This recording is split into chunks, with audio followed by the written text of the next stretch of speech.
গত ১৬ বছরে ২০০৮ সাল থেকে এই পর্যন্ত গত ১৬ বছরে আমি অনেকগুলো মানুষের সাথে কাজ করছি। অনেক শিক্ষিত, অনেক দক্ষ ব্যক্তি, আবার অনেক মূর্খ, অনেক অদক্ষ ব্যক্তি, অনেক ধরনের মানুষের সাথে কিন্তু আমার যোগাযোগ হয়েছে বা আমি কাজ করার একটা অভিজ্ঞতা অর্জন হয়েছে।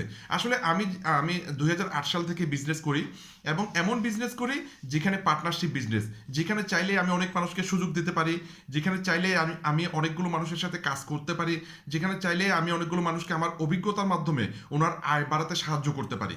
কিন্তু প্রবলেম হচ্ছে এরপরেও প্রায় ৬০,০০০ মানুষের সাথে আমি কাজ করছি। তো ৬০,০০০ মানুষ সফল হলো না কেন? সফল হয়েছে মাত্র ২০ থেকে ২৫ জন। তো বাকি মানুষগুলো সফল হলো না কেন?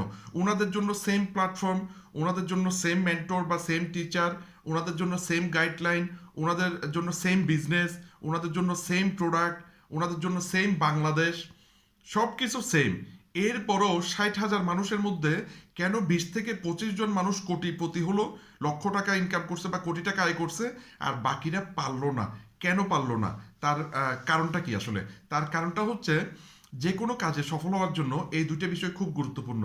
একটা হচ্ছে আপনি কি কাজটাকে শখ হিসাবে নিছেন, নাকি আপনি কাজটাকে পেশা হিসেবে নিছেন। আসলে ম্যাক্সিমাম মানুষ যে কোনো কিছুকে শখ হিসাবে নেয়। ঠিক আছে, আমি একটু উদাহরণ দিলে আপনি বুঝবেন বিষয়টা। মনে করেন বর্তমানে বাংলাদেশে মাঠে বিলে কতজন ক্রিকেটার ফুটবলার আছে, লক্ষ লক্ষ কোটি কোটি ছেলেরা ক্রিকেট খেলতেছে, ফুটবল খেলতেছে, গলিতে বলেন মাঠে বলেন বিভিন্ন জায়গায় ক্রিকেট খেলতেছে। আসলে এটা কি শখ না পেশা? অধিকাংশ প্লেয়ার তারা শখ হিসেবে নিছে, মানে খেলতে ভালো লাগে, সময় কাটে, এই কারণে তারা খেলে। কিন্তু কত পার্সেন্ট জাতীয় দলে চান্স পায়? আপনি একটু চিন্তা করে দেখেন কারা জাতীয় দলে চান্স পায়।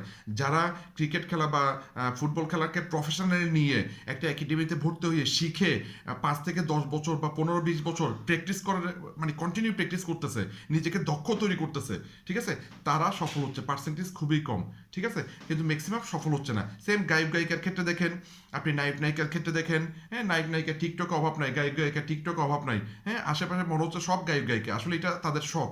তারা যদি পেশা হিসেবে নিত তাহলে তারা সিরিয়াসলি কাজটা শিখে, হ্যাঁ, ভালো মতো করতো। এরপর মনে করেন ব্যবসায়ী দেখেন কতজনে ব্যবসা করতেছে কিন্তু কতজন সফল হচ্ছে। সুতরাং প্রত্যেকটা বিষয়ে, মানে প্রত্যেকটা কাজে এই দুইটা জিনিস গুরুত্বপূর্ণ। আপনি যদি শখ হিসেবে নেন তাহলে কখনোই আপনি সফল হতে পারবেন না, আপনার শুধু ভালো লাগবে। আর আপনি যদি সিরিয়াসলি পেশা হিসেবে নেন, আপনি নিজেকে উন্নত করেন, তাহলে অবশ্যই আপনি ভালো করতে পারবেন। তো আমার প্রফেশনে আমি আপনাকে সুযোগ দেব, কিন্তু সফল হবেন কিনা বা ব্যর্থ হবেন কিনা সেটা সম্পূর্ণ আপনার হাতে।